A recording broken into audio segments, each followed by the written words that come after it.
In life, we would all face trials, tribulations, challenges. They are indeed a part of this continuous journey of life and living. But like that quote says, it is not about what happens to us in life, but it's about what we do and how we respond to what happens to us.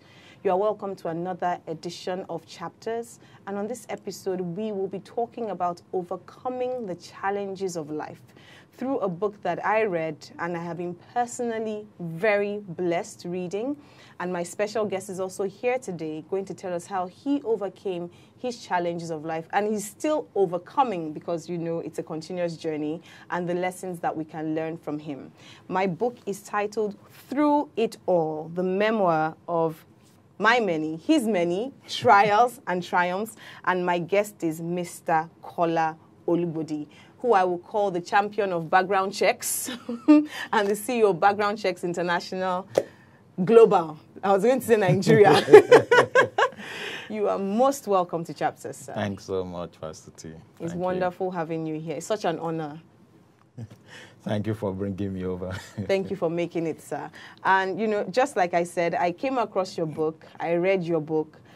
At some point, I dropped it. I remember listing out all of the trials and triumphs and thinking, only one person. This problem in life is much. I mean, we know life is dramatic. And we know many are the afflictions of the righteous. But this, for me personally, even just put that in perspective. But let us, you know, just tell the arc of your story a bit. Or maybe I should start with what led you to write this book at the time that you wrote it. All right. Thanks so much, Pastor T. So nice to be here. The primary reason why I wrote Through It All, many thought it was, maybe I was trying to write an autobiography. I said, no, it's not an autobiography. It's a way of capturing the challenges I've gone through in life and how I've been able to scale over some of them and how I've been able to continue to live victoriously with some of them up to date. You know, I just checked my life and I felt others are going through same thing I had gone through or some of the things I'm still going through. And, you know, some up to now still don't know the way out. They're still grappling with it. They're still complaining and they still feel, oh, this is going to end. And then some have ended their lives thinking that, okay, this is too much. Let me go to another life. Then I'll find the peace and the joy and the prosperity I'm looking for. So I decided to write the story of my life to encourage anyone going through any of the challenges I've gone through in life, for them to know that whatsoever thing you're going through, it's not going to end that way. Yes, sir. There's always a tomorrow. Whatever you're going through yesterday or going through today does not determine what your tomorrow is going to be like. You know, so that's the primary reason. Of course, it was so tough for me to to eventually push it out. I remembered after writing everything, I left it for like 2 years. Wow. Trying to convince myself that I want to really be as vulnerable as I've captured it, saying some things that people wouldn't normally say to a third party. And but I just put it out to the whole world. I just felt, well, if you don't put it that way, they won't understand that, oh, okay, somebody else is going through what I'm going through or has gone through it before, so it's not only me. And so I had to summon up the courage, and then I pushed it out. God bless you, sir. Thank you for summoning up the courage and putting it out. One of the things that we're personally about, you know, is speaking. At Storyteller Media, we just want people to talk. Because just like you said, the more that we talk about things that we think should be, in this part of the world, a taboo or hidden, people are going through everything you wrote in this book. Billions of people are going through it. And the more that we talk, we help somebody else to give perspective or just to give peace of mind. I'm not alone. It's true. And sometimes reading your book, all somebody will see is, you know what, I'll be fine. I might not know the way out, but I will be fine. So thank you for taking the courage to write this book. Thank you so much. And what I love when you were talking, you said, one of the things you said was, how you overcame, but also how you've learned to live victoriously. Because it's not everything that you overcome. It's not every challenge you pray and is taken away. Some of it is that you realize my grace is sufficient for you. It's true. You're going to hold on to this My thing. strength is made perfect in your weakness. And It's you true. just, you and God, day by day, you hold on to it. And when you get to heaven, you say, God, but why me? Or, but Well, why? Or you just say, I'm there fine. are some of those things that you know the reason why they are happening, you know. Like I tell people my disability, the only reason why I prayed, I went for crusades, I went to churches. But over time, I discovered that God left it that way so that I can connect with those that have same issues or other issues. So when they feel, oh, the whole world is just crumbling on me, I say, I know how you feel. I'm there. I'm still there. You know? So I tell people, no more pray for me because I'm healed. Because I found the purpose why this is happening. Wow. You know? Powerful. So once you know that there's a purpose, there's always a reason why God did this, then there's no need to fuss over it. Thank God. Said it's absolutely profound, absolutely powerful. Wow. And let's start from there. Your disability. So you're physically challenged. Yes, that's the way to say it. Yeah. You were not born like this. No. Tell us what happened. All right. I think it was when I was 2 years old. My mother said one day, I said I wanted to poo, and then she got me the potty. And she left the room thinking that when I'm through, she will be back. And then, of course, when she came back, she found me on the floor. And, of course, maybe because I was always mischievous and troublesome, then she thought I was just playing one of those my pranks. And she told me, Kola, get up. And I said, Mommy, I can't get up. I said, get up? What do you mean you can't get up? And then she pulled me up, and then I went all the way to the ground again. And then, of course, then she realized that there was a big problem. The 2 legs went dead, you know. And like she said, the only way I could move around then was to drag myself along the floor with my hands, you know. Wow. So that was how the whole thing started, you know. And like I captured in the book, at first everybody felt, oh, all right, this should not be a big problem. It's like Yorubas will say, it's high fever. That you just need some herbal concussions and things will be okay. So I remember they took me we had a neighbor then, like my mother said, that was an herbalist. And so he was giving me the agbo, like they say in Yoruba, you know, the concussions, and I was taking it. And then one day the wife of the herbal man said, no, they should not bring me to his house again. And my mother said, why? He said, overnight, she does discover that her husband was covered with measles from head to toe, you know.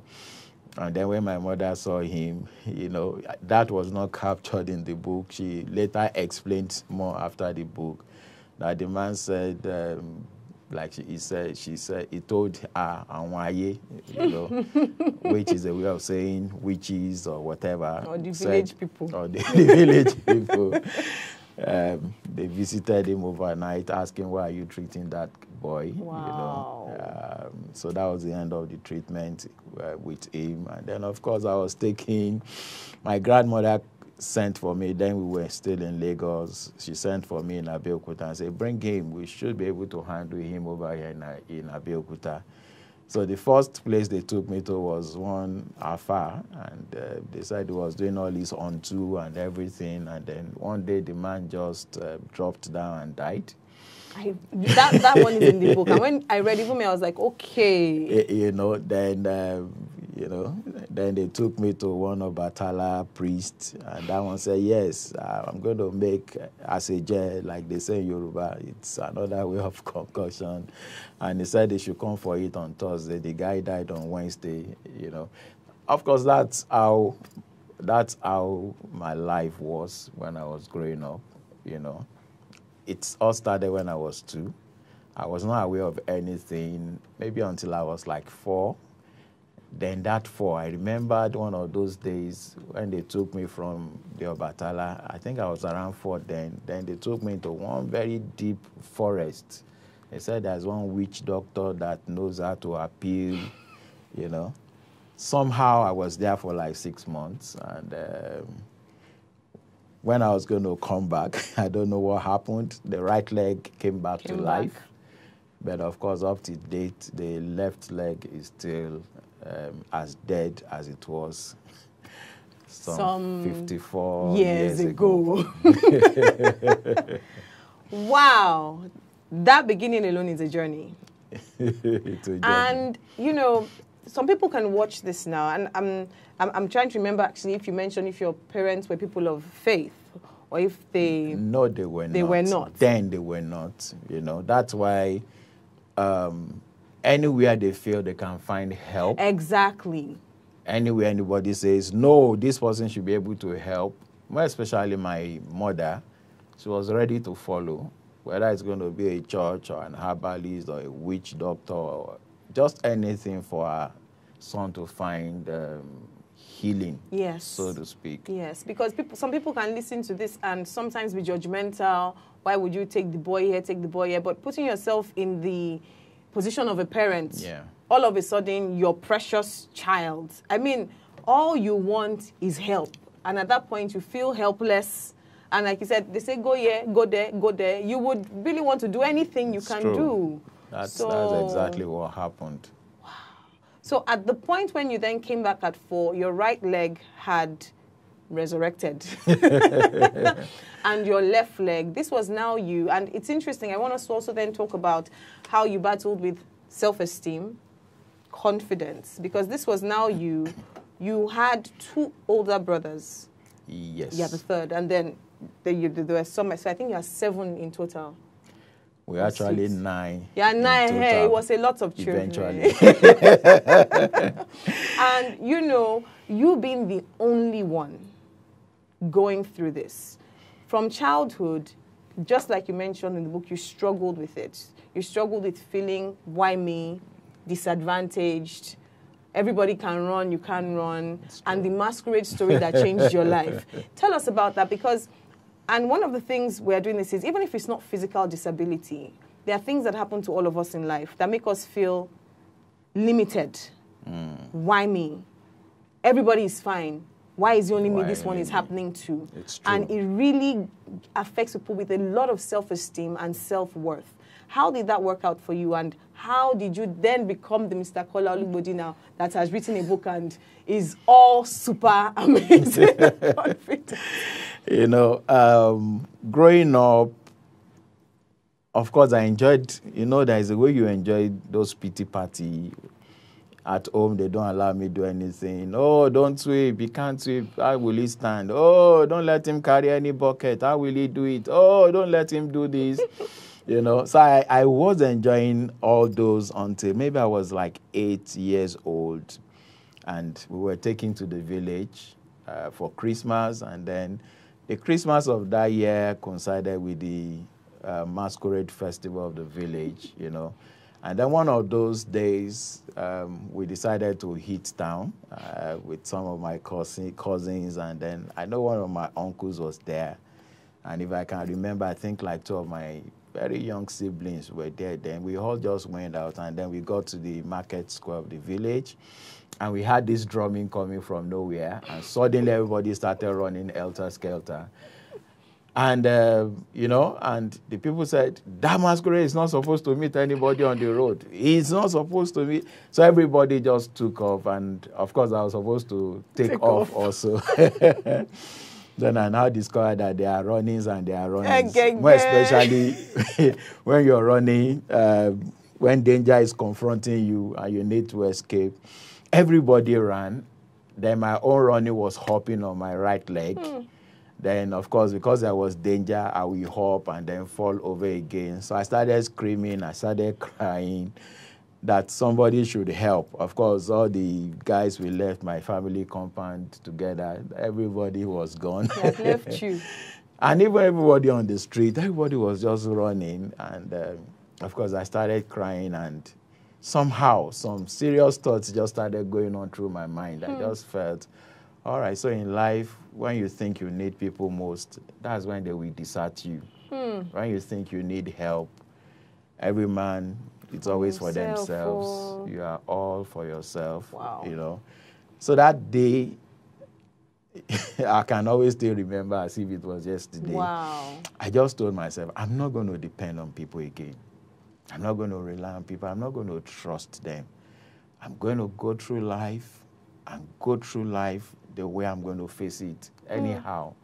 You know, it was just like saying, now, guy, is either you escape from this masquerade by yourself or it catches up with you and anything can happen.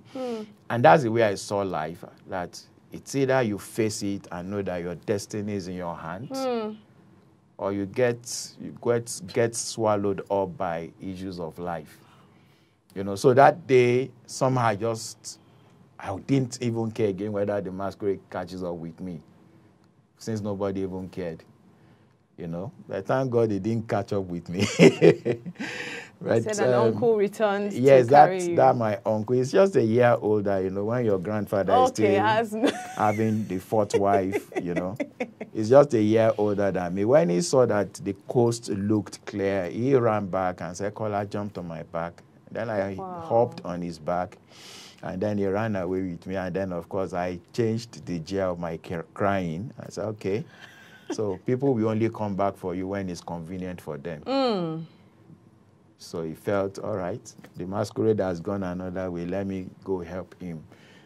And sincerely speaking, from that time on, I never knew that those decisions I was making in just my very young heart was going to be was going to define my life. So from that time on, I was no more enjoying the pity party. No more pity me because I no more want it. Wow. No more tell me, oh, Kola, don't do this. A time is going to come, I will need you to help me fetch that water, and you will not be there. So let me start fetching it. I don't care whether the full bucket gets to half by the time I get to the bathroom. But at least. But let me do it myself.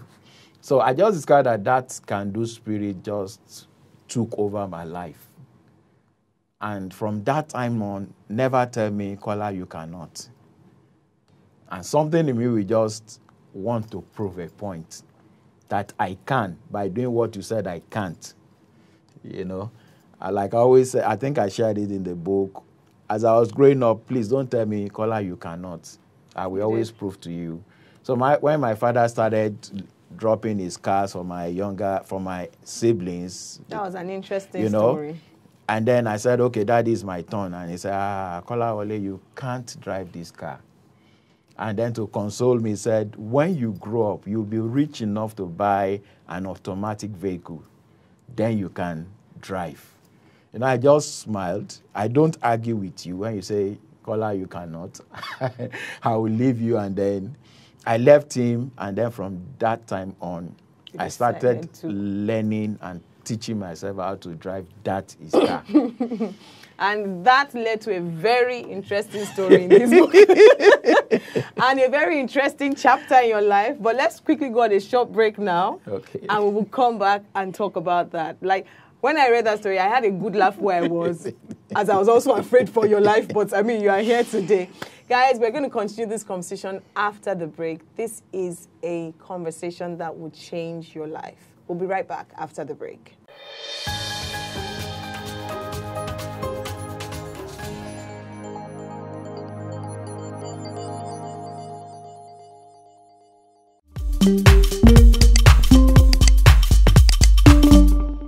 You are welcome back to this very enlightening and inspiring episode of Chapters, where I'm talking with Mr. Kola Olubodi, sharing with us how he overcame or learned to live victoriously through his many trials and triumphs and challenges. And sir, thank you once again for being here. The pleasure is mine. Thank you. Before we went on the break, we hung our conversation on what I consider a very interesting turn in your story. So, I mean, you were talking about, you know, how you developed your can-do spirit, and when your father challenged you that you couldn't drive his car. But unknown to him, you started learning behind his back how to drive his car. So how did your whole family finally find out that you could drive this car? Please tell us the story as you said in your book. You know, of course, anytime my father leaves his car in front of the house, I'll go there, of course, steal the keys. Then I started practicing. Okay, so what you have: the clutch, the brake, and then the accelerator. So how do I change the gear? The clutch was always hard, so I needed to use my left hand to press my left leg that is paralyzed so hard on the clutch. So you use your left hand to press your leg. Yes, so I would need to really use it to press the leg on the clutch. And so when the clutch is down, then I'll quickly use my right hand to change the gear, either to 1 or 2 or 3. And then, of course, almost permanently, the left hand is on the left leg because you always need to change gears regularly. So this is the only hand that drives that. Okay. So I need to always hold the steering, you know. So the first day, of course, I was always moving it back and front in the streets like that. And I said, yes, I think now I know how to drive. How come nobody on the street saw you to report you that it's like your son is driving? No. Or maybe they didn't know. Well, guys, most guys does that thing. Okay, Your true. father pack your car, True. then you just helping him to warm it. That's all That we is say. it. Daddy, let me help you warm your car. You know. So the day I just felt, yeah, I think I need to move on the road. So that day I joined the road for the first time. Then I discovered that there was a lot of difference in moving the car in the street and moving it on the main road, you know. So I was managing myself. Then, of course, I was behind the car.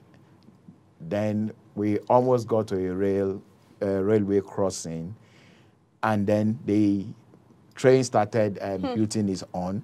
So the man in front of me was really hesitating. Should I go? Should I wait? Not knowing that was not even a learner. I was worse than a learner. Behind him, not even knowing what to do. I was seeing his lights going off and on. Then suddenly it just moved. And by the time he made up his mind, I just got to the railroad. And because I had slowed down, the car was in gear 3. And then the thing just stopped on the railroad. Then the train was coming, and of course my head said, okay, start and move. And then I would put on the ignition, and then the vehicle will jump to the front and then go back to the railroad. Then the train was moving so close, people had gathered and they were shouting, get down. But my head was saying, so if I get down, who is going to move the car? No, you can move it. So I kept on trying, and then it will jack and then go back. And then somehow, like we always say, something just told me, this car is in gear 3. So for the first time, I now knew, okay, cars don't move in gear 3. They move in gear 1. So I had to change back to gear 1, press the clutch with my leg. This one was totally on the accelerator. The accelerator was, fly. You know, as I just put on the ignition, the car just flew off the rail, and then the train just went behind me. Literally, a split second. Actually, it was, I'm not sure it's up to 5-10 seconds. Wow. As I was moving, the train just went, because I discovered that when I stopped and I got down, I had rigor. I was shivering, and I think it happened for almost, I had it for like 3 days. That night, everybody that knew my parents went from that place home. The news got home before I got home. You know, but everything they were saying, the only thing my head was thinking is that you would have died. And all through the night, I could not sleep. I was on the bed, and the whole bed was shaking because, you know, after that time, I just felt God must really be interested in my life. Truly. Because I just don't know. Because I think a week or two before then, a man actually died on that same rail spot. Wow. His car also just broke down. And then he was trying to push it off. Then the train met him there and then cleared him out. So it was, so that man's own experience was so fresh in your mind. So I knew I just cheated death. And I think maybe that must have, after the fear, this is my personal assessment, but after the fear left, I think it gave you some sense of now a deeper confidence. It's like my life, I can do all things. No, I lost every confidence. I promised myself I will never drive again, you know. But I think I wrote it in the book, my father's driver, or one day they just sent us on an errand. To drive. And the guy, we just got to a point when we were on our way back, he just parked, got down, and said, Kola, come here. I said, I'm not driving. He said, that one that happened only happened. It won't happen twice. You know, if he had not said that, maybe up to today I will just agree that one thing I can't do is to driving. Drive. You know, so I got to the passenger seat. I took the steering again. And immediately I held on to the steering. I remembered the train thing and I started shaking all over. I said, Kola, Nisuru. And I think by the time we did some 5 minutes, then I stabilized. Well, you know, the beauty of this story, and God bless Mr. Owade, is that many times in life, we fail at certain things. And truly, that's where we end it. And I'm just going to read what you said here in page 26. You said, secondly, I came to realize that failure is a part of life. We fail so as to learn how not to make the same mistake again in life. You know, just like what happened to you, if not for someone that pushed you, you could have never driven again. And you always have a justified reason. Why you say, true. Something happened when I was so years old. And everybody was like, it's true. And then we use that to make excuses and to limit ourselves in life. So this is very powerful, that if you fail at something, we thank God you didn't die. Try it again and again. And don't let it limit you. Of course, eventually I inherited that car before my father died. Oh, it became your car. It became my, because I just fell in love with driving the car. And they had to beg me to switch from manual to automatic. Because you were not going to leave the car. Because even every other car I used after that was manual. I say, no, I don't want to use automatic. I want to keep proving. So were you still driving with your left hand? Every car I drove, I still do the same. Wow. Since they still had clutch. But you know, things you do over time, you just get used to it. So it's always unconscious I do it. The left hand had already pressed. And that is amazing. That is amazing. But it's interesting that you then talk in the book about how you became almost prideful and overconfident in yourself. So it's like you went 360 from someone who felt could not do anything, had this car experience, then maybe super intelligence was now getting to you. You know, you were passing your grades in school, everything was going well, and you got to this point where something had to happen to pull you back. So you then failed after. Tell us about that, because from going from failure to overconfidence is like, how did you go from that extreme to that extreme? Yeah, maybe because I've now discovered my superhero strength, so to speak. So what's your superhero strength? You know, just discovering that you can do anything. Just say it and then you get it done, you know. So I just believed, even exams, what is exams? I can always pass, you know. The biggest mistake I made in secondary school, when we needed to choose whether from science subjects to commercial art, I think one of the teachers made, a silly mistake of saying that only the brilliant guys should go to science classes. So something in me said, okay, so if I'm brilliant, then I need to do it in a science class. And then I was there, and then we were doing physics, chemistry, biology. Chemistry I never understood up to today. Physics, I will understand the prose side until we get to the formula, and then they say, and then I get lost, and then I still sat there saying, I'm one of the brilliant ones in this school. And then, of course, And would you say that was you still trying to prove a point? I think so. I think I was just still trying to prove a point that once you're brilliant, you're brilliant. Face any exam and you're going to pass. It's not like that, too. I discovered too late. Then I sat for my first school SAT exam. And then, of course, the result came, and then I had only 2 credits, a lot of P's, and a lot of F's flying all over the place. Wow. I think that was another junction I got to, that another twist came to my life. Yes. After I failed, I was so confident in myself. By that time I'd gotten, later when I read the Bible, when the Bible said, I can do all things through Christ that strengthens me, then I now understood that then I was saying, Kola, you can do everything through yourself that strengthens yourself.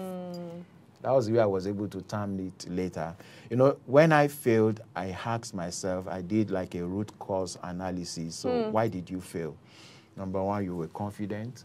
Number 2, you were not even supposed to be in sciences at all. You were supposed to be in commercial. You like economics. You like all these things. Why did you do this, And then, of course, number 3, I discovered that I was so full of myself. And, of course, my strength failed me, and I, for the first time, felt I needed an extra strength beyond myself. So that was like the first time in my life that I can remember that I started praying, even though I didn't know how to pray, that I got conscious of God. Then my immediate younger brother, Dapo, he was always a year behind me, primary school, secondary school. Then suddenly at a point, started reading the Bible, pray every day. And then we saw him come from below to average. Then he just went above average and was topping the class. So something told me, that thing helping Dapo. I want it. You really need that thing helping him. So that's my journey to really coming down to say, okay, God help me. And your journey to finding God, actually. Eventually finding God. Yes, which I think then just from that point marked the rest of the journey of your life, though still very tumultuous. And maybe we should just fast forward quickly at this point, because we can't go through the entire book. So you really need to read this book through it all, but we'll just bring out the things we can bring out. So you finished secondary school, you went to the university, you attended Obafemi Awolowo University, you had your fair share of challenges in university life, but one of the very interesting challenges was the issue of settling down and getting married. Now, even for people that are, for want of a word, able-bodied, it's still a challenge. You can be toasting a girl. If you be complete, they will still not answer you. How much more, for someone that is physically challenged? And it's easy for any woman to, even if maybe she likes your mind, she thinks you look handsome, there would always be that thing in the mind of, maybe what will my family say? What will even myself say? Exactly. How will I? And in the book, you did go through your journey. Just help us to just cap it a bit. All right. Like I met this young lady back then in the university.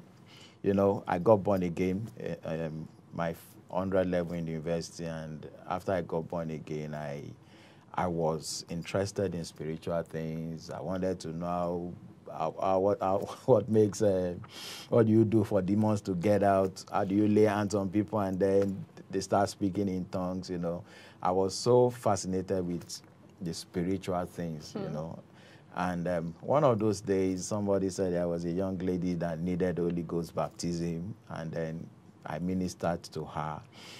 And after that, she just wanted me to mentor her, And so she became I became the mentor and the mentee. Back then, we don't use mentor, mentee. We say, is that senior brother? Or so I was like a father in the Lord. She was like a daughter in the Lord.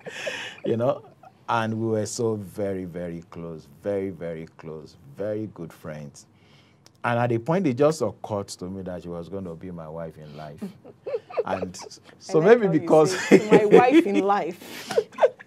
You know, maybe because we've got so close, so I felt it was going to just be a walkover. So, so I started proposing to her in installments. I've been letting her know that something is going on in my mind. I know. So one of those days, she said, I think it was like a week before I left the campus, my final year. She said, Broke, that's what they called me back then. I said, that thing you've been trying to say, you've been telling me, I've been thinking, I've been wishing, I've been hoping, I've been praying. And then say, you need to tell me what that thing is. And then I had to tell her that, yes, I've been wishing and hoping and everything that you'll be my wife. And then, of course, she was disappointed because many had told her, you and this your Broke. Hey, if we end up proposing to you, and she has said, no, Broke is not like one of all those brothers. You know. Then eventually I disappointed her by proposing, you know. And she said no. And I went back to God. Of course, I've been praying about it. And I went back to God. I said, God, I thought you told me that it's going to be Toyin.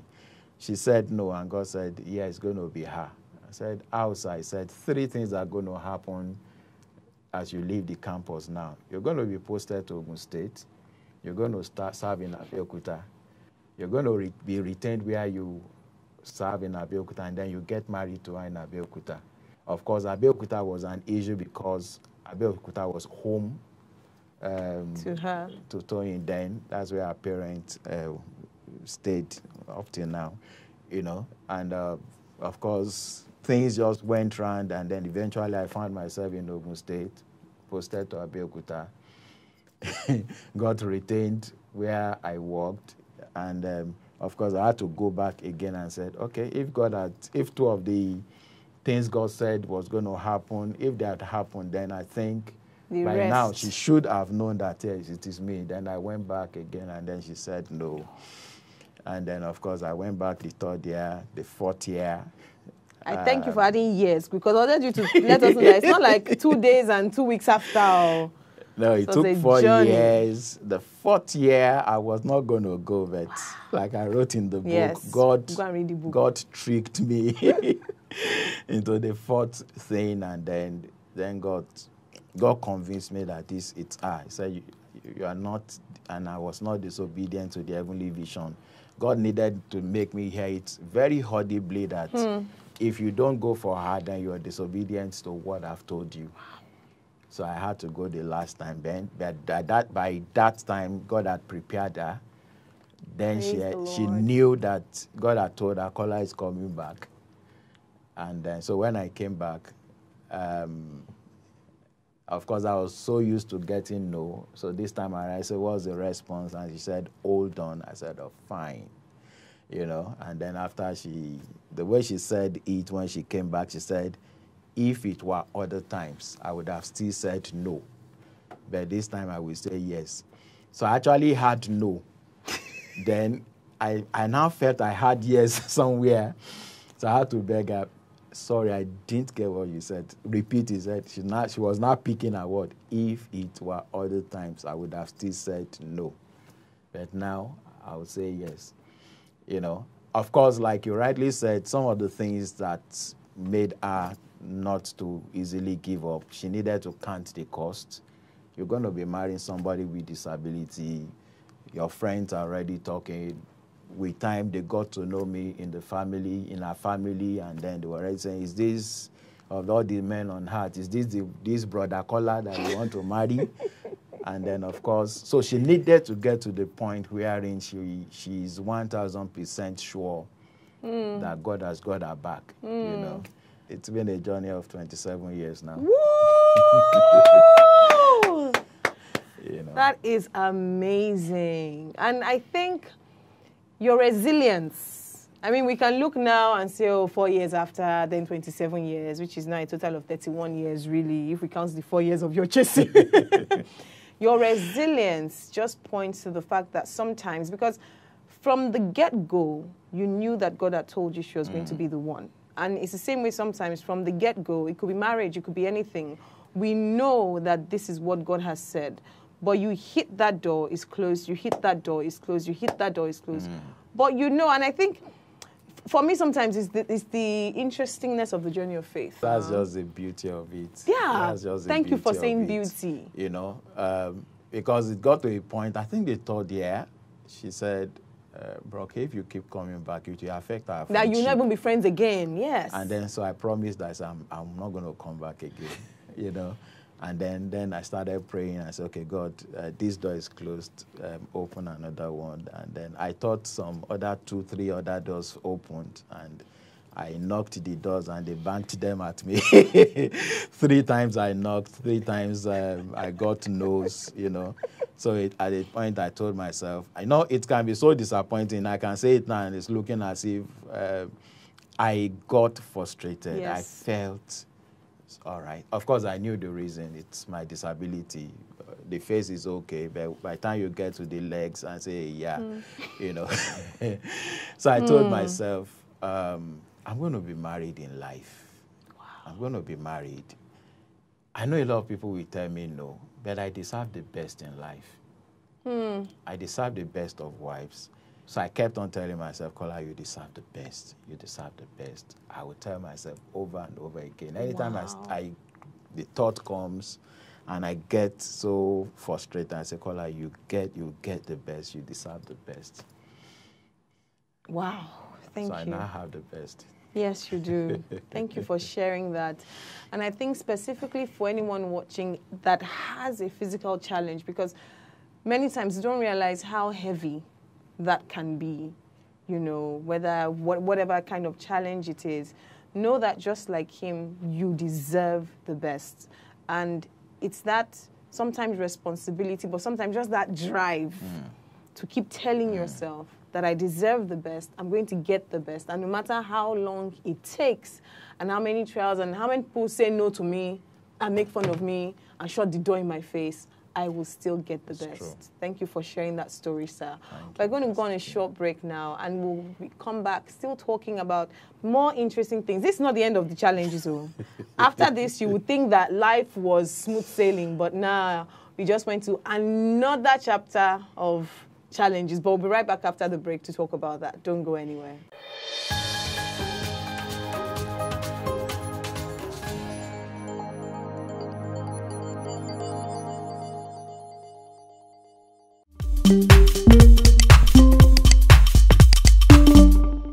You are welcome back to what has been a most amazing conversation talking about Mr. Olugbodi's unique challenges and trials, but indeed one that we can all learn from.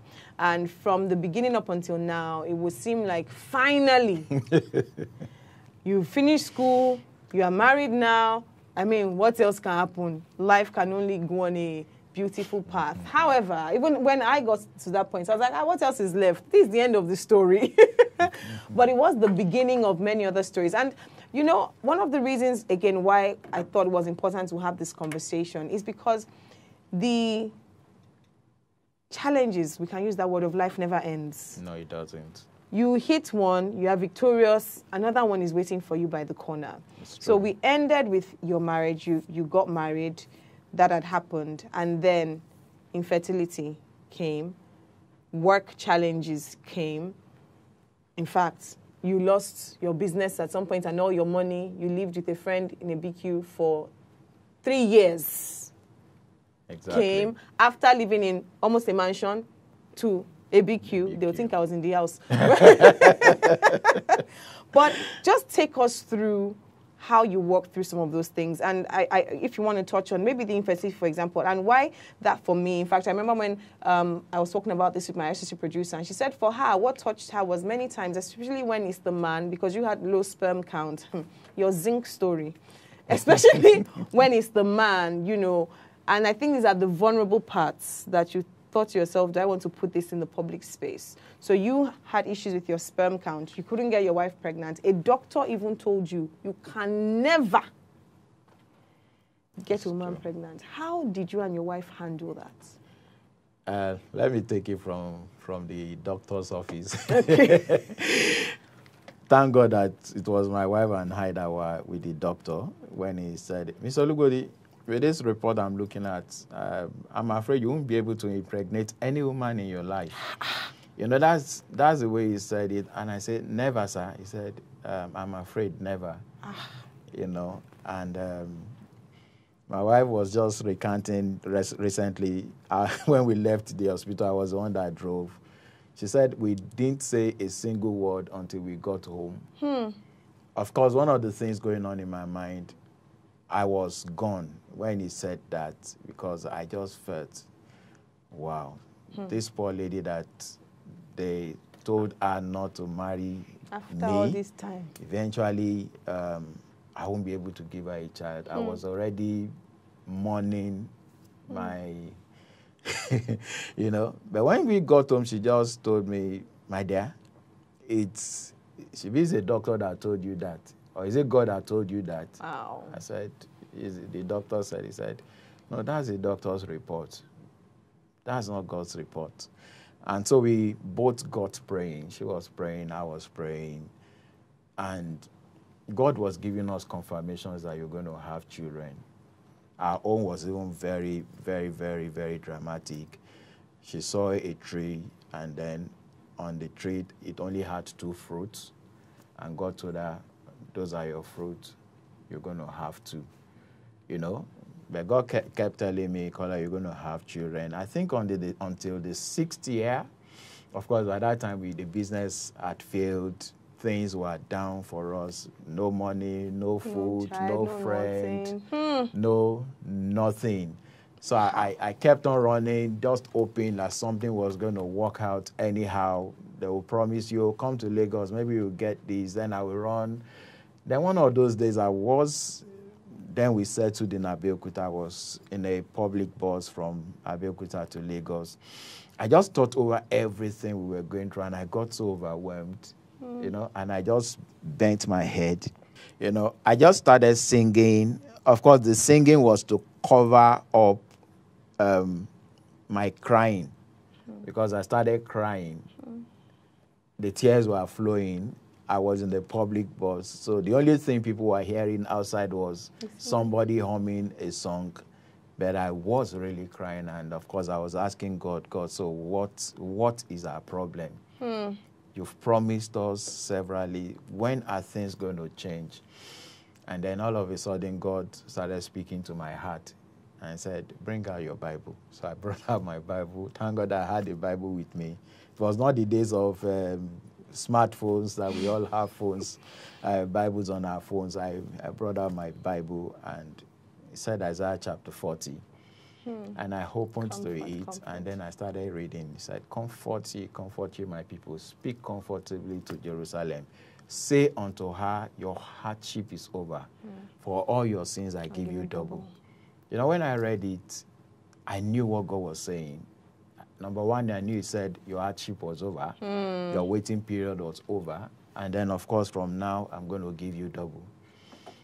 So I just got to Lagos, took another vehicle back to Abeokuta, told my wife, God said it's time. He said our hardship is over.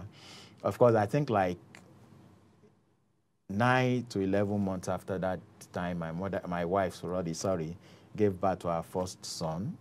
Okay, sir. You know. So, you know, so that we always tell these testimonies, but from you can never impregnate someone to my wife got pregnant. Just tell us, because sometimes people need, so that they sort of have context. Okay, yes, all right. You know what? We were visiting the hospitals, and before that day, and the more I discovered in my own case, the more I was taking the treatment, the more the sperm count was dropping until it got to 0. Then it got to a point that God told us, stop visiting the hospitals. That I'm going to do it. So we just we were just there. Of course, it was tough. It was tough. It was tough for my wife. It was tough for, and you know, when you have a wonderful wife that won't say a word that she was not the problem, and you know, in this side of the world, when the wife is not getting pregnant, everybody keeps looking at her. You know, of course, she was fighting that battle inside of her because I was a Sister Toyin, what's the problem now? And she can't say, oh, go talk to my husband, you know. It was really, really, really very tough, you know. Of course, one of the reasons that was one of the areas I felt I was so vulnerable, mentioning, I mean, the nitty-gritty of what we went through. That I know many people go through such things. Yes. And they just feel hope is lost. The doctor have said it, no way forward. Let's just begin to count our loss, and if we can get other children to come stay with us or we adopt, fine, you know. But the truth of the matter is that because God promised her, God promised me, we just stayed on the promise of God. Wow. It wasn't easy. Like many people, we always think, oh, this guy is a powerful guy. There are times, you know, especially when you have multiple troubles on your head at the same time, you know. You have those people you hope pulling you on one side. You have police coming to pick you up one side. You have, you know. We didn't say the depth of this story. So this season of your life, you were low. You were very low. You were gone. There was, you know, like in the book, that was the season that, of course, the trouble was so much, and my wife just felt. She didn't tell me. She only told me after. Oh yes, the part where she that wrote. She felt, God, if only you just take this man, let him just go, and then this trouble will stop. Debtors will come running after us. All these things will stop because I was the problem. I was a Jonah bringing all the trouble to the ship, you know. But God had plans for my life, so that did not happen. Certainly. You know. And let's quickly talk about, because anybody listening will know that your faith, by the time you took God seriously, it has totally defined your life. But there was a mind-blowing story. My mind was blown that you wrote in this book that I just wanted to share. And this was when, so eventually you got a job in a bank, excellent job, and then fraud had occurred and your system was used. So you were obviously the culprit. And when you were taken before the disciplinary committee or whatever, you, even saying it, I'm laughing. You told them to give you 30 minutes to go and pray. Now, when I read it, I said it was a different thing. Maybe if you said, okay, when you go home, you pray, then you come back tomorrow. And I was reading it with a, quote unquote, with a Christian mind. You know, these days especially, our faith and our lives are like two separate things, right? I can be a Christian in church on Sunday, that's where I'm a Christian, but every other day of the week, we get by. What I saw with you was an interesting blend. Like, you carried your relationship with God and you understood how it flowed into your life. So you actually, tell us the story. Don't even let me tell the story. All right. So when the fraud occurred, of course, it was a dead man that owned an account in the bank. And then one day the lawyers wrote and said we needed the balance in the account so that we can get it for the dead man's family. And then they discovered that there was no fund in the account, and the account has actually been closed. And then, of course, everything pointed at me. And then when I was interrogated, you know, when professing to be wise, you become a fool, I looked at the computer printout and I said, it's not me. Then, of course, I started pointing out the mistakes the guy did. I said, if it were me, I won't do this. I would rather do it this way. And they said, obviously, Mr. Olugodi, you are the one that committed this fraud. You're so smart. You know what to do. You know, at that point, I got afraid. I really got afraid, and I knew I was in trouble. And I knew that at that point, I needed God to help me. You know? So the only thing I could say is that, please, I don't know the next things to say again. I don't even know how to defend myself. Please, I want to make a request. Can you give me 30 minutes? I want to go and talk to God. Then I will come back and then I will know what to say. This is amazing. You know. Did they look at you strange? One of them just said, well, I think you should go and pray because you need divine intervention to get out of this. And then maybe that was what now infuriated me. I'd gotten up. They said, okay, we give you 30 minutes. And he said, you need divine intervention to get out of this. And I'd gotten to the door, and then I turned back and I said, when I come back, I'm not coming back to start arguing again. I'll tell you how your money was stolen, and I'll tell you who stole your money. You know, after I said it, the confidence came that time. Then fear visited after. Right. What have I just said? I just said, what did you say? So I entered the radio room in the banking hall, knelt down, put on the AC, and then I just started praying. I just started praying and praying, and of course, just begging God for mercy and God help me. You need to bail me out of this. And, you know, all of a sudden, I just started almost like a vision or a video. God started playing the things that happened days before the fraud and then days after the fraud. And I said, God, please, that day. And then now we just entered into the day, and it was a day that I was hardly in the office. I came to the office to get permission to travel to Lagos. Then the bank was in Osogbo then. And of course, the person that committed the fraud used like 2 hours on the system. I was there for less than 5 minutes. So it couldn't have been you. You know, so I said, oh, okay. So God, I never even knew it was that day, you know. I never even knew. I was arguing as if I knew things. I said, God, thank you. I never even knew. I said, so who now stole the money? And as if God knew I was going to argue with him, I just felt in my spirit, write down the name of everybody in the office. So I started from the manager to the gate man. Wow. And then I started picking the names one after the other, and I was praying. Of course, I was praying in tongues. I was just praying. And then I got to number 8. And I felt the Spirit say, this is the person that stole the money. I said, I know it can't be him. You know, I started hugging. I said, please, let's keep going on. So I went to number 9. I went all the way down, then came back all the way up again, got to number 8. And the Spirit said, this is the guy that stole the money. I said, no, he's a messenger. How can he? But I rounded up my prayers, thank God, and then got up.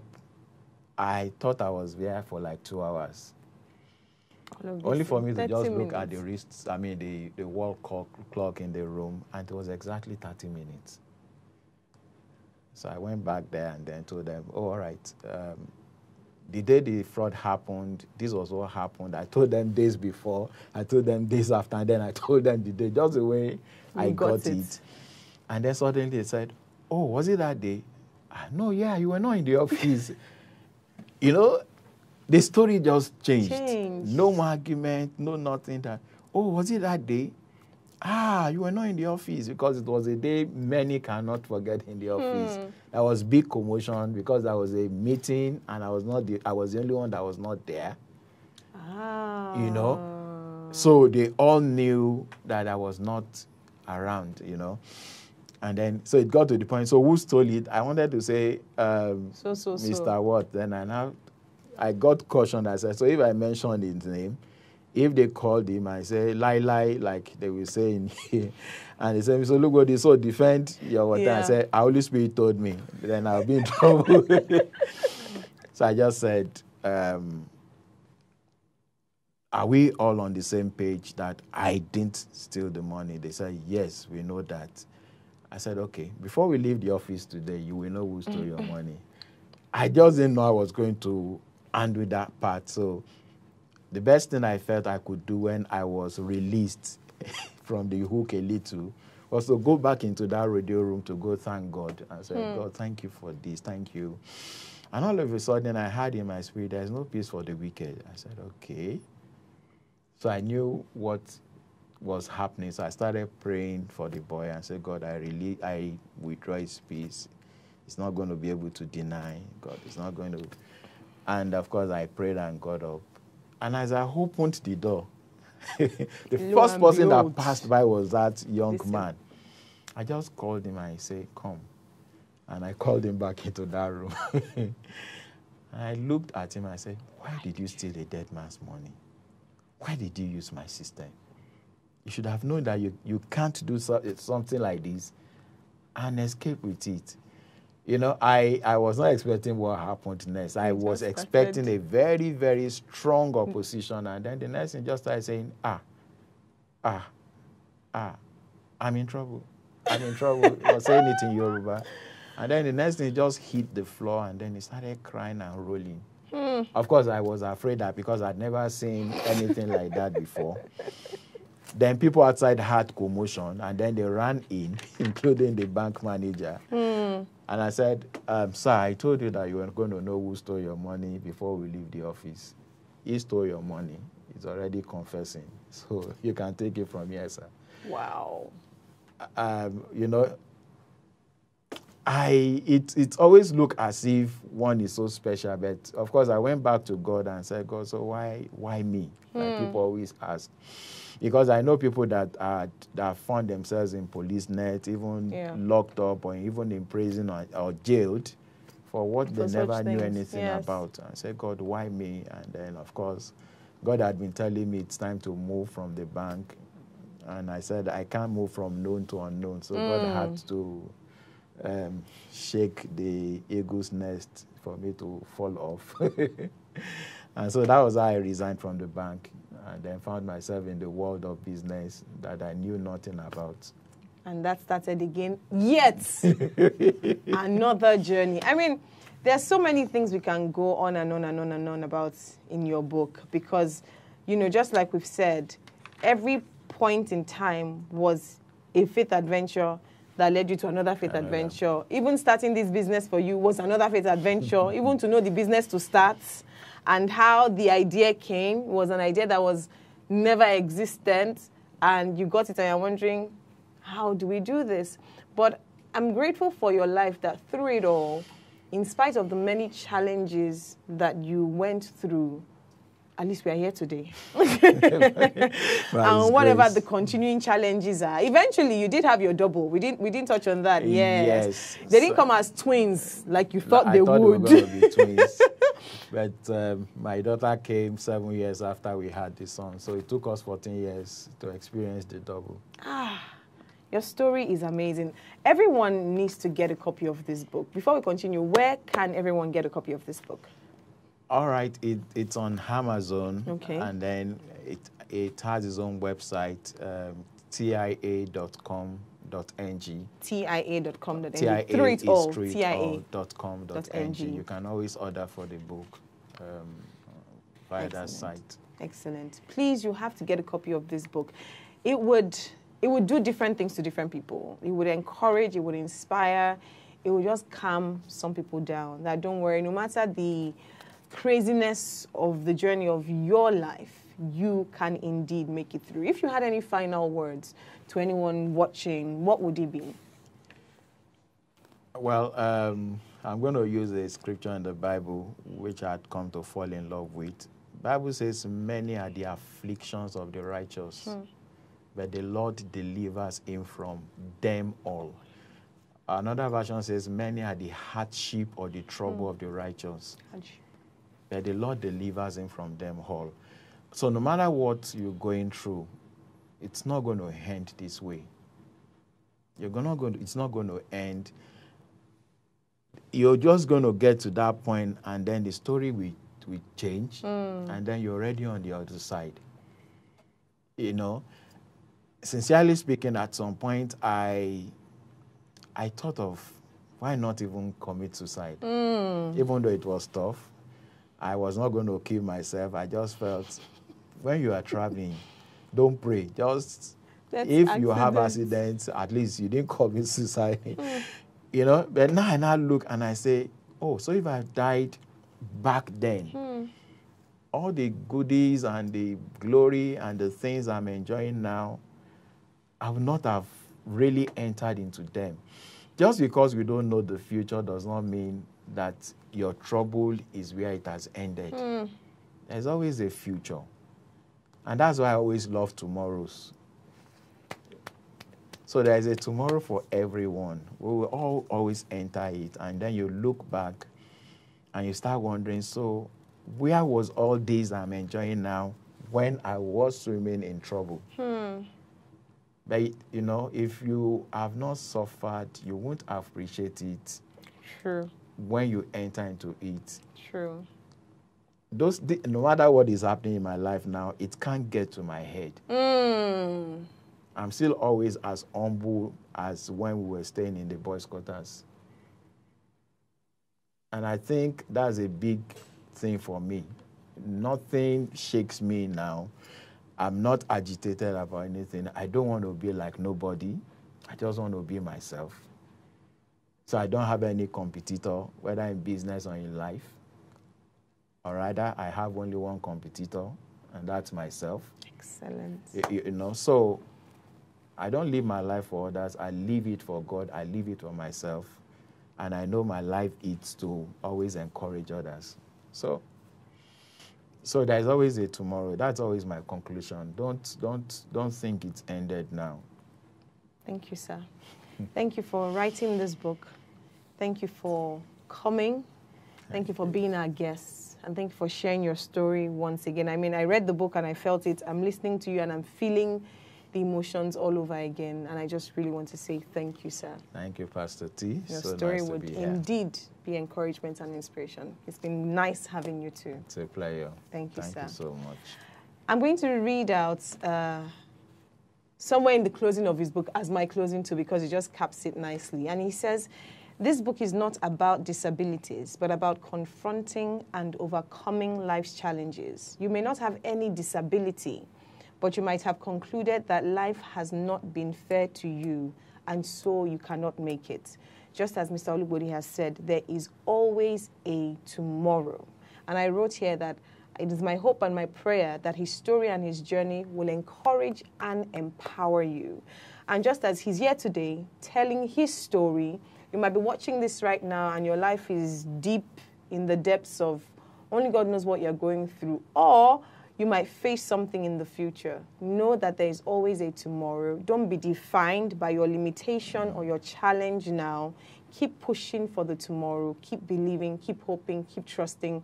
And hopefully this would also stir up someone to have faith in God, to trust in God, and to believe in God. I want to thank you for watching today's edition of Chapters. But remember, it is not about what you know, but what you do with what you know. Until the next episode, God bless you. Goodbye.